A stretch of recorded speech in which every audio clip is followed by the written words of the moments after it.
le trou pour s'enfoncer là dans le faux au Cameroun? Oui, bien sûr.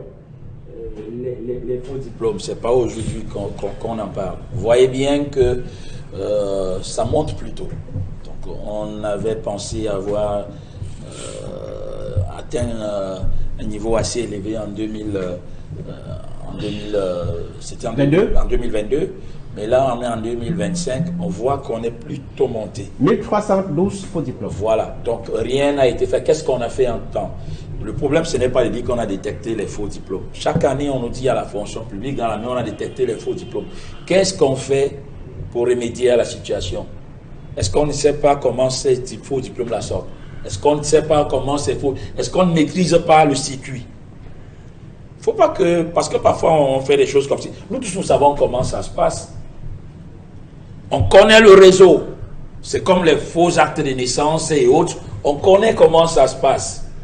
Mais moi, je pense qu'on ne veut rien faire pour que les choses pour remédier à la situation. Parce que ceux de 2022, qu'a-t-on fait? Qu'a-t-on fait des personnes qu'on a attrapées avec des faux diplômes en 2022? Je pense que la loi a prévu des mesures coercitives pour ça.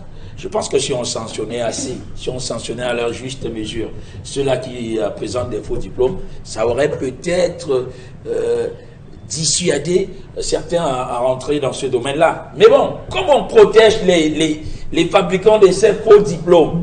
Parce qu'il faut rappeler que ça génère aussi beaucoup d'argent. Tout ce que vous voyez de faux et qu'il n'y a pas eu répression terrible là-dedans, sachez qu'il y a des gens derrière qui tirent des dividendes. Que ce soit le faux, le carburant frélaté, que ce soit les faux, que ce soit les faux. Il y en a, les autorités, ils connaissent bien.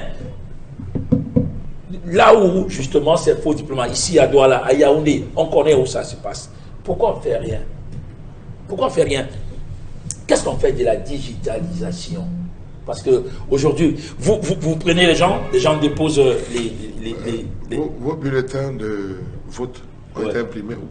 Mais je suis donc en train de dire ceci.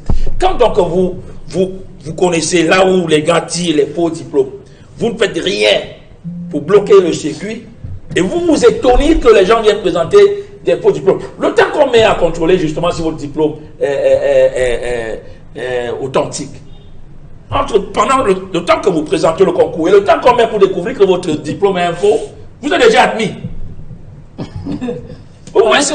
C'est un scandale. Donc en principe, dès le dépôt du dossier, dans un pays ici, il y avait ce qu'on appelle véritablement digital. Ça veut dire que tout est là.